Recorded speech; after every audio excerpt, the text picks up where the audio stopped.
You know, I've been doing these update videos for the better part of 3 years now, and each time I put one of these together, the time between them just seems to be getting shorter and shorter, and after what felt like only a couple of months' time, we're already leaving 2024 behind and are now in 2025. And I, for one, am so glad to finally be done with it. I won't lie to you, ladies and gentlemen, this year was, to put it as nicely as I possibly can, unbelievably rough. And it wasn't just a rough patch followed by some good times, it was pretty much a non-stop slop shop. From health issues, to mental issues, to tech issues plaguing pretty much every release, I don't think there was an instance of my creative drive lasting any longer than a couple of weeks. And then mix that with the death of Tucker just taking so much out of me, and then you pretty much have a year where I had to drag myself across the finish line on anything and everything I was working on.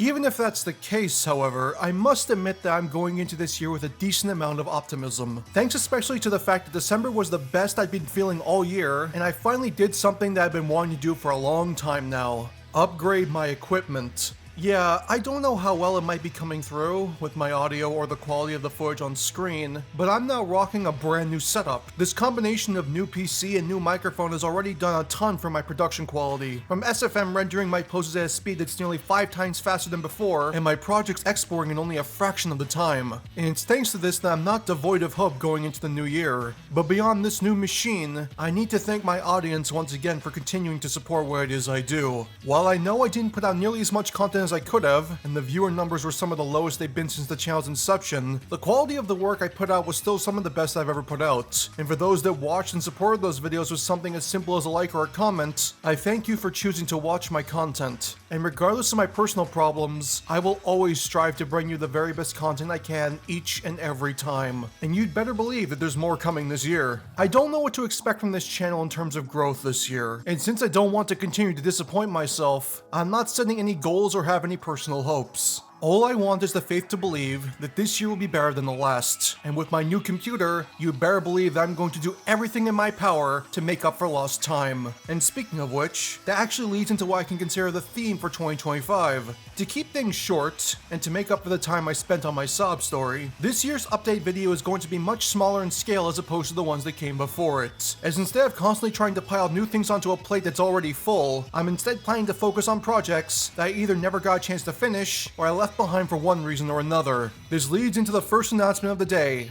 Yes, with a new year comes a new set of concepts, and Challenger Concept Season 7 is right around the corner. While Shadow might have just been released, I can promise that you won't be waiting long for the next season to start, as I'm more than likely deep into the next episode's development by the time you see this video. But who is the character that will be starting off Season 7? Well, I'm glad you hypothetically asked, as this is something that I mulled over during the final months of 2024. Originally, there was about 3 different characters pining for this spot, namely characters that I realized I wasn't going to be able to finish in 2024, but after the constant content creep that happened during Shadow's video, I feel that going with a character that's far more straightforward and smaller in scope is the best for me right now, as the last thing I want is to enter the new year suffering from burnout. As a result, I'm happy to announce that Sukapon, the Joyous Mecha Fighter, will be the first character of Challenger Concept Season 7. This character was originally one that I had no interest in trying to cover, but after the critique I did of the Duke of Dorks and Piers' Smash Bros. Design tier list, I promised I would cover Sukapon at some point in the future. And while that was over a year and a half ago, I promise you that I haven't forgotten about the little comedy bot. It's a video that's been a long time coming, and while I've worked on it on and off since 2023, it's clear that the video scale is small enough to be the break that I desperately need right now. As for his release window, you can expect to see Sukapon make his Smash debut very soon. I don't want to give you a release date, because I know I'm awful at keeping those kinds of promises, but with my new machine making production a much smoother process, I feel you won't be having to wait very long. As for what else you can expect to see out of Challenger Concept Season 7, this is where I feel I'm going to either make or break a couple of people's expectations. Long story short, I feel that if I continue to pile new characters onto my plate when there's so much that I've yet to finish, there's a good chance that some of these projects may never see the light of day. So to prevent that from happening, I'm announcing ahead of time that most of the characters I plan to cover this year are from incomplete projects. That's not to say that I don't have at least a couple of fresh new faces lined up to join the battle, but they're definitely smaller in numbers when compared to years prior. On top of that, I should also mention that there have been some characters that have captured my interest since I set up my list for the year, enough so that I'm considering adding them to the list of planned projects, but I'm still not entirely sure on whether or not I'll go through with it, especially since a couple of them are pretty mainstream choices. Who knows? Never say never. And how does that one Panic from the Disco song go again? They say it's all been done, but they haven't seen the best of me? Yeah, that sounds like an apt description to me. Before we move on, however, I feel I need to take a few steps back and say, from the bottom of my heart, that I'm sorry. Quality and consistency is getting better, but I don't feel like the amount of videos that I put out was nearly enough, and I promise that is going to change in 2025. One of the resolutions that I set for myself, aside from getting back into a healthier work ethic, is to find a way to limit what I like to call feature creep. This is something that a couple of my friends have been telling me for a while now, but while I originally dismissed it, I started to realize around the last quarter of 2024 that this is a serious issue when it comes to my content production pipeline. I cannot tell you how many times I've been very close to finishing a video only for me to look everything over and say, you know what? I think this needs a little bit more of blank. Or I could add even more poses into this to make it look even better. Or, most notably with Shadow, wow, this new machine is so much better than my old one for content production. I have the time to create a ton of extra poses to make the work even better. And then I end up taking an afternoon to recreate a scene from Sonic X drawing by drawing. While some might not see it as a problem, as it shows that someone cares about their work, it is a serious issue when it comes to getting projects done on time. And while I won't say which ones were affected, at least 2 videos in 2024 were pushed back thanks to this feature creep. So yeah, this is something that I really need to work on going forward. Not only for myself, but also for all of you. Stick with me, and I'll stick with you. And I'll keep doing my best to bring you the best videos I can each and every time. All of this directly leads into the next announcement for the year, and that's the fact that 2025 is going to be the year that side series truly get some love. Namely, Rematch and Challenger Concept DX are finally going to be getting started, with both Rematch number 1 featuring Lucario and CCDX number 1 featuring Doomslayer launching before the first quarter of 2025 is over. This delve into side series is going to be a bit of an experimental phase for the channel, as while this new machine has made my life as a content creator much easier since I got it, I've yet to test just how far I can truly push its limits. I'm sure things are going to need to be reevaluated sometime in the future, but for now, that's where the big focus on brand new content is going to be coming from this year. Let Challenger Concepts focus on stuff that isn't finished, while giving the fresh new ideas to new series. Also, on top of Rematch and CCDX, Smash Design Bits is going to be coming back as well. And unlike the others, this one actually got a chance to start in 2024 with the redesign of Meowscarada's Flower Trick. And this is where I first realized that feature creep was becoming a serious problem for my content. This video's script was small in scope, but the more time I put into it, the scope of the project itself ended up ballooning to a size that's almost on par with the Challenger Concept. And that is a serious problem for a series that was supposed to serve as a healthy departure from my usual content pipeline. Thanks to this, Smash Design Bits is going to go into a bit of an experimental phase, as while covering various topics around character design is something I do want to focus on, I think starting smaller is the best choice. And as a result, the next couple of episodes are going to focus on giving touch-ups to characters who, while not in need of a redesign, could maybe use a couple of tweaks to make their designs better. As a result, I'd like to announce that episode 2 of Smash Design Bits is going to focus around updates for both the Soldier from TF2 and Jonesy from Fortnite, and you can expect to see it sometime around the end of quarter 1. Episode 3 will cover the iconic Maverick Hunters, X and Zero, while episode 4 will cover both the Spy from TF2 and Inteleon from Pokemon. What happens beyond that is still up in the air, but hey, that's even assuming I get to episode 4 this year, so let's not get too ahead of ourselves. As for the other side series that got started in 2024, there was Cleared for Battle, a live stream series that was dedicated to reviewing and critiquing the work of my viewers to help them become better moveset creators themselves. And I can say without a shadow of a doubt that it was the most successful side series of the year, even if I feel that it's still in a bit of a rocky spot. Some things have definitely improved, like the time limit for reviews, to keep things from devolving into only covering 1 or 2 people per month, all while the ability to come back and have your review finished peer-to-peer at a later date gives people who truly want to improve the guarantee that they will get the feedback they want. But I feel it's time to expand the series.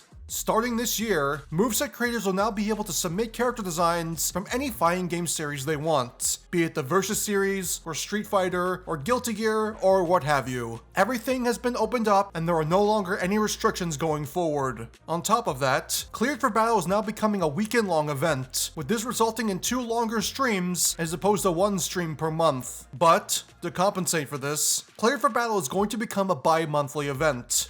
This technically still evens out to 2 streams every 2 months, but I think the 2-month time span between events will give creators more time to create content for the series and potentially improve using feedback they were given. As for when you can expect to see Cleared for Battle come back, the next episode is going to be held during the first weekend of March, with the peer-to-peer reviews being hosted at the end of the month. It's a bit of a wait, but I promise it will be worth it.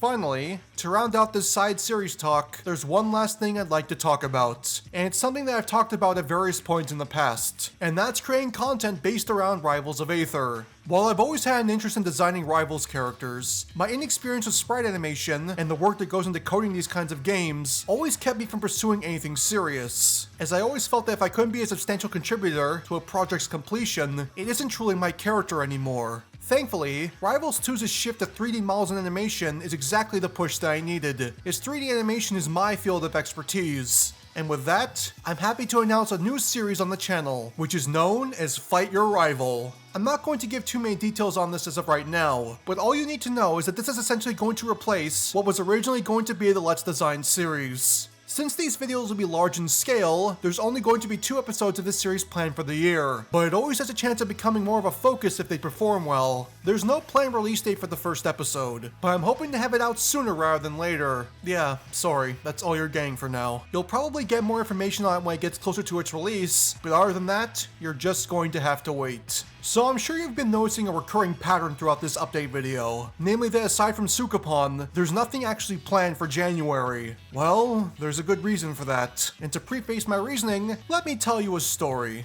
I, like probably a majority of Nintendo-adjacent content creators, had been subscribed to and following the channel of Masahiro Sakurai pretty much since its inception, and while I don't inherently agree with every take he has on the topic of game design, it's clear from the way he speaks that he has been around for a long time and still has a passion for the topic. So, when the channel put out its final video in the latter half of 2024, I was sad to see it go. Still, I'm glad to see that he's still in high spirits and already at work on his next project. I truly wonder what that could be. Anyways, while the final video was a nice send-off for the channel, there was one thing about the video that made my jaw hit the floor, and that's the fact that Sakurai wrote the script to every video in a month's time. For context, script writing is something that I'd argue takes up most of my free time, and even when the video is in its editing phase, there's still time set aside to continue writing up the scripts of videos that have yet to be released. So, upon hearing this, I thought to myself, what if I gave this a try? How much can I get done in the same amount of time? And as a result, I've been dedicating a majority of my January time to writing up scripts for as many videos as I can, with the goal of being to finish between 7 to 8 scripts in a month's time. This would, in turn, give me a nice cushion going into the rest of the year, as with the boost to export and rendering times for SFM, script writing is arguably the aspect of my video creation cycle that takes the most time. By the time you see this, it will probably be close to, if not a little over 3 weeks into January, so it's safe to say that I'm pretty hard at work trying to finish as much as I possibly can. And if this experiment turns out to be a success, this will more than likely end up being an annual event going forward.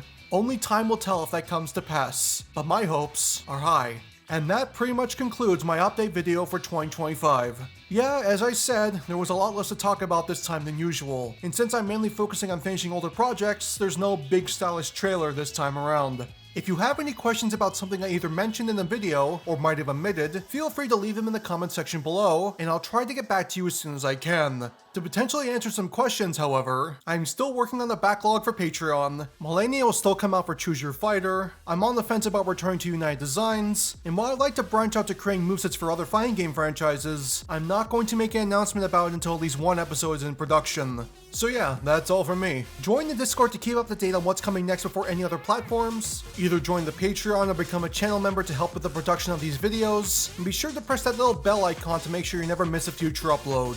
I've been Felicia Fan, and it's about time for this workhorse to get back to work. See you soon.